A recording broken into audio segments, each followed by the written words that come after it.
اللهم صل على محمد وآل محمد۔ امام علیہ السلام کی مدینہ سے روانگی۔ جب امام علیہ السلام نے اعلان کیا کہ وہ مدینہ سے روانہ ہو رہے ہیں تو وہاں موجود تمام لوگ غمزدہ ہو گئے، کیونکہ وہ امام علیہ السلام کی جدائی برداشت نہیں کر سکتے تھے۔ کون امام؟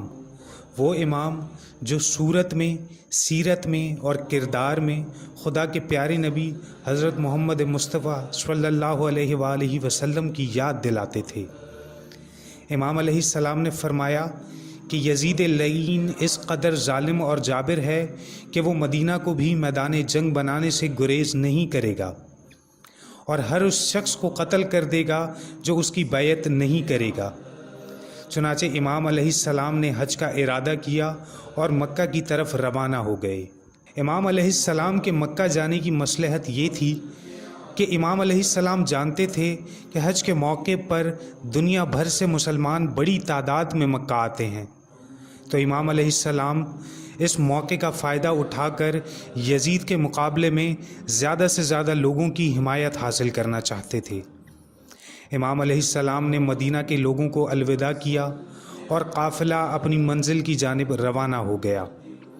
لوگ زار و قطار رو رہے تھے کہ نہ جانے اب وہ دوبارہ کبھی وقت کے امام کی زیارت کر سکیں گے یا نہیں۔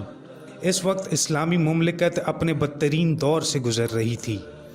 یہ وہ وقت تھا کہ اگر کوئی بھی یزید کے خلاف یا اس کی حکومت کے خلاف آواز اٹھاتا تو اس کے ساتھ بدترین سلوک اور انسانیت سوز مظالم کیے جاتے۔ یزید کا طریقہ حکومت یہ تھا کہ وہ منافق لوگوں کو عزیز رکھتا اور ان لوگوں کو مختلف علاقوں کا گورنر اور مساجد کا پیش امام بناتا، یعنی نااہل لوگوں کے قبضے میں اقتدار تھا۔ نہ تو عورتوں کی عصمت محفوظ تھی، حتیٰ ان کی حرمت یزید کی ظالم افواج کے رحم و کرم پر تھی۔ شادی کا تقدس پامال، یہاں تک کہ شادی شدہ عورتیں بھی اپنے گھروں میں محفوظ نہ تھیں۔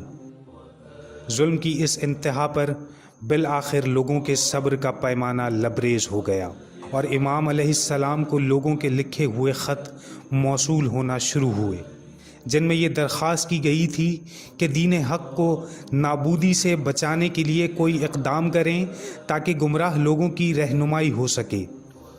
اس میں زیادہ تر خطوط کوفہ سے موصول ہوئے، جس میں امام علیہ السلام کو فوری طور پر مدد کے لیے پکارا گیا۔ جب امام علیہ السلام کو خطوط موصول ہوئے تو امام علیہ السلام کی یہ ذمہ داری تھی کہ ان خطوط کا جواب دیں، لیکن چونکہ کوفی جلد باز اور بے وفا تھے تو امام علیہ السلام ان پر اندھا اعتماد نہ کر پائے۔ چنانچہ امام علیہ السلام نے اپنے چچا زاد بھائی مسلم ابن عقیل کو اپنے سفیر کی حیثیت سے کوفہ بھیجنے کا فیصلہ کیا تاکہ مسلم امام علیہ السلام کو کوفہ کے حالات سے باخبر کریں۔ اسی دوران یزید تک یہ اطلاع پہنچ گئی تھی کہ امام علیہ السلام حج کی ادائیگی کے لیے مکہ میں موجود ہیں۔ یزید نے ایک بھاری رقم خرچ کر کے کچھ قاتلوں کو حاجیوں کے بھیس میں مکہ روانہ کیا اور یہ حکم دیا کہ امام علیہ السلام کو قتل کر دو، چاہے وہ خانہ کعبہ کے قریب ہی کیوں نہ ہو۔ اسی دوران امام علیہ السلام کو بھی جناب مسلم ابن عقیل کی جانب سے خط موصول ہوا، جس میں تحریر تھا کہ کوفہ شہر آپ علیہ السلام کے قیام کے لیے محفوظ جگہ ہے۔ چنانچہ امام علیہ السلام نے فیصلہ کیا کہ حج کے اختتام پر کوفہ روانہ ہو جائیں گے، لیکن ساتھ ہی امام علیہ السلام تک یہ خبر بھی پہنچی کہ یزید نے آپ علیہ السلام کے قتل کے ارادے سے کچھ لوگوں کو مکہ بھیجا ہے۔ چنانچہ امام علیہ السلام نے حج کا ارادہ ترک کیا اور عمرہ ادا کر کے مکہ سے روانہ ہو گئے۔ امام علیہ السلام کی اس طرح روانگی کی وجہ یہ تھی کہ امام علیہ السلام نہیں چاہتے تھے کہ خون ریزی کے ذریعے مکہ کی مقدس سرزمین کا تقدس پامال ہو۔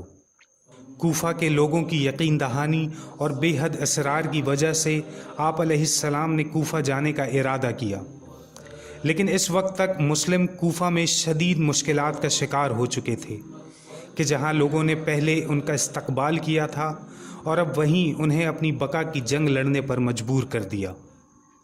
اللہ